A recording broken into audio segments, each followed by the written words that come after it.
Welcome to The Debate. Today, we're dissecting a fundamental principle of lifestyle medicine. It's something that I think often gets lost in all the noise of pop psychology and, frankly, romantic idealism. The principle is this: health is cumulative. It's not shaped by one dramatic choice, but by thousands of small, repeatable decisions that we make every single day. We're looking at source material that posits a very direct link between our social environment and our cellular aging. Right, and specifically how that cumulative effect applies to aging and relationships. The material presents this fascinating convergence of geriatric psychology and just plain biological reality. It argues that who we spend our time with, who we share our meals and our silence with, that dictates our biological outcomes. But the mechanism of how that works, well, that's where we find our friction point today. Precisely. And this brings us to the central question we really need to wrestle with. Does the medical evidence suggest that healthy aging is best achieved through a strategy of, let's call it physiological preservation, so minimizing stress, prioritizing peace, ensuring safety, or, as I think you're going to suggest, is it a matter of psychosocial adaptation? That is exactly where I draw the line. I argue that the text supports a view where health isn't just the absence of stress, but the presence of, active alignment. It's about mastering the aging process through shared rhythms and, importantly, humor. Whereas I maintain that at a certain stage of life, the biological imperative shifts entirely to preservation. The goal is simply to reduce sympathetic nervous system overactivation. But let's not get ahead of ourselves. I want to start with this concept of the daily exposure effect. Please set the stage. So the material, it introduces this concept of the daily exposure effect to describe the invisible architecture of our health. It's so easy to focus on the big medical events, a surgery, a diagnosis. But the text argues that the real determinant is the environment in which we exist hour by hour. Who do we feel safe aging beside? And that isn't a poetic question, it is a physiological one. I was really struck by the anecdote of Michael from the United States. Yes, the line that earned him the applause in the room. Peace is the new luxury. That's what he said. And while the room laughed, the text notes that geriatric psychology backs him up entirely. My position is that this peace is not just a preference. It is a survival mechanism. We need to be clear about what we mean by peace in a clinical sense. We're talking about dampening the sympathetic nervous system, the fight or flight response. When you lower that chronic activation, you protect the heart, you improve digestion, you support immune balance. As the body ages, its ability to recover from cortisol spikes, it just diminishes. So the primary strategy must be creating an environment of absolute safety to preserve the machinery. Okay, look, I don't dispute the physiology of cortisol. We know that chronic stress is inflammatory. However, I'm not convinced by your interpretation of the intent behind Michael's statement. You're framing peace as a form of shielding, a way to hide from the world to protect the heart, a kind of biological bunker. I come at it from a different way. The text explicitly states, calm is not boring, it is therapeutic. Which supports my point. Therapy is about healing and repair. Does it? I think it suggests that calm is an active state of therapy, not a passive state of safety. My view is that we aren't looking for a sterile environment. We are looking for adaptation. The text even mentions that attraction starts the conversation. Biology still plays a role, you know? We can't just antisepticize our lives. The healthiest relationship isn't just one where you are safe. It is, and the text says this, one where you laugh without effort. I see why you think that, but let me give you a different perspective on that laughter. You see laughter as engagement. I see it as a stress reduction tool. The text links laughter to survival biology. Why? Because it reframes limitation. But the goal, the end goal, remains the same: preservation of the organism. And if we look at the data provided by James from England, the preservationist argument becomes even stronger. The data-driven view, right, hospitalization. Yes, and it's compelling. James points to population health articles showing that older adults in stable, emotionally supportive relationships have lower hospitalization rates and better medication adherence. He says romance is nice, but consistency keeps you out of the hospital. That is the crux of my argument. In clinical education, hospitalization rates are the ultimate outcome measure. We're talking about keeping people alive and out of emergency care. The daily exposure effect of a volatile relationship literally sends people to the ER.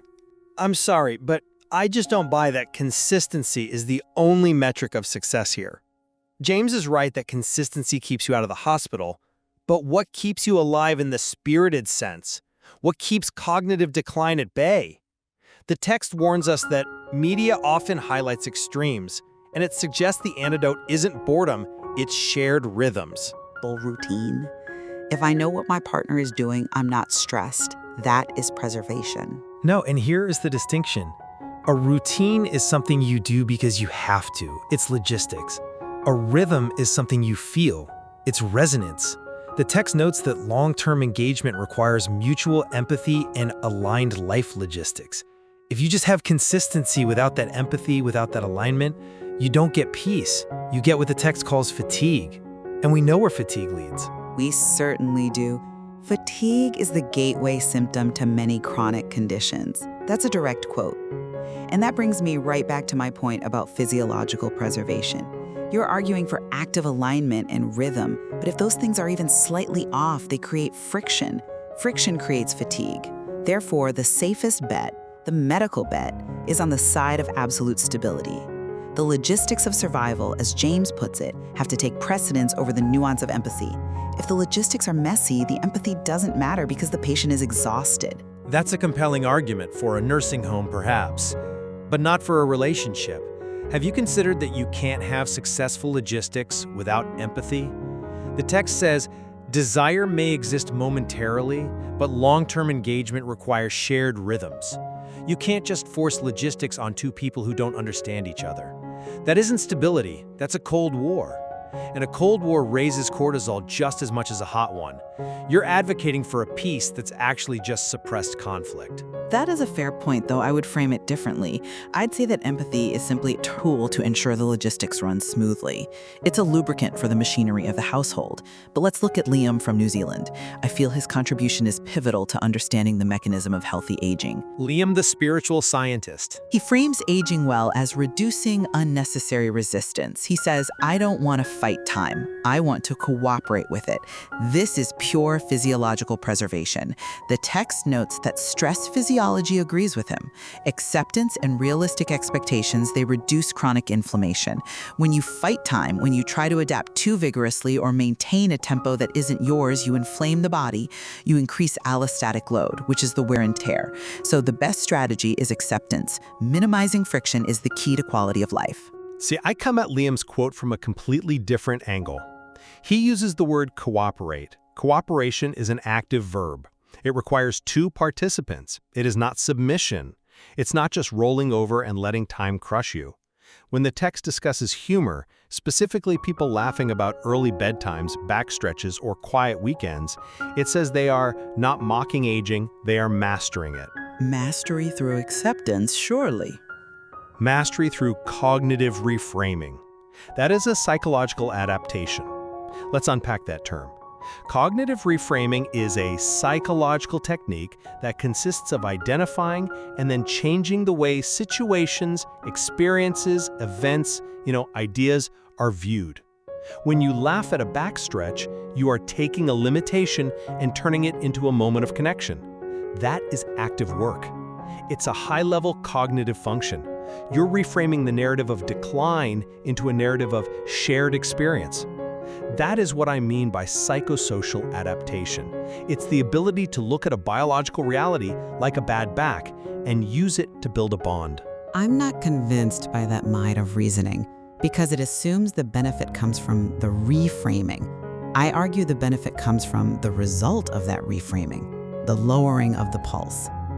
The text says laughter reframes limitation as adaptation. Yes, but it follows that with adaptation is the essence of survival biology. The end goal is survival. The laughter is just the release valve to ensure the pressure doesn't build up to a cardiac event.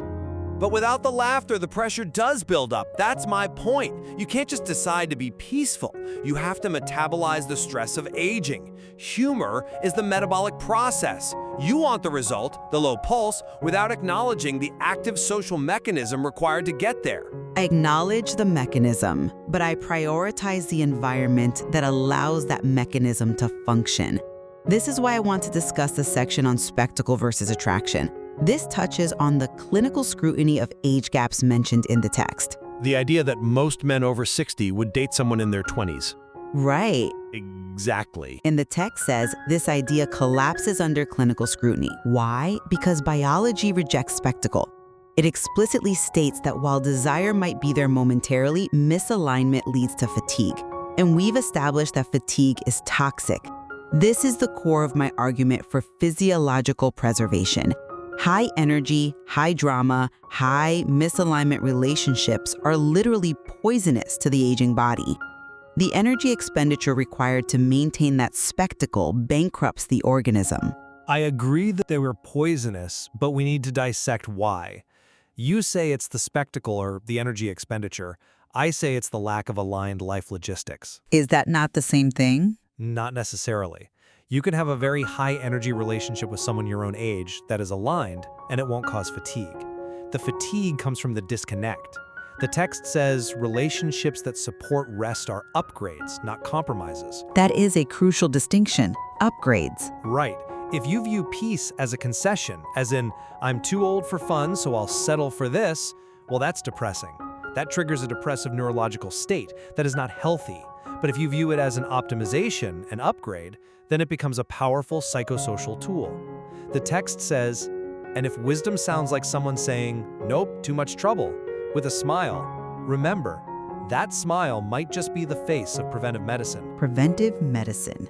There it is again, the medical framing. Yes, but notice the smile. The smile implies satisfaction. It implies a choice made from a position of strength, not weakness. A person who withdraws into safety out of fear is not the same as a person who chooses peace because they understand the value of it. I see your point. You're saying the attitude toward the preservation matters as much as the preservation itself. Exactly. However, I would argue that even if the attitude is grudging, the biological benefit remains. If a patient stops smoking because they are afraid of cancer or stops smoking because they want to run a marathon, the lungs heal either way.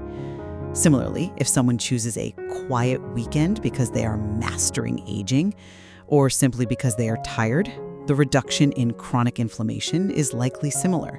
The body responds to the behavior, not just the intent. That's a compelling argument, but have you considered the sustainability of the behavior?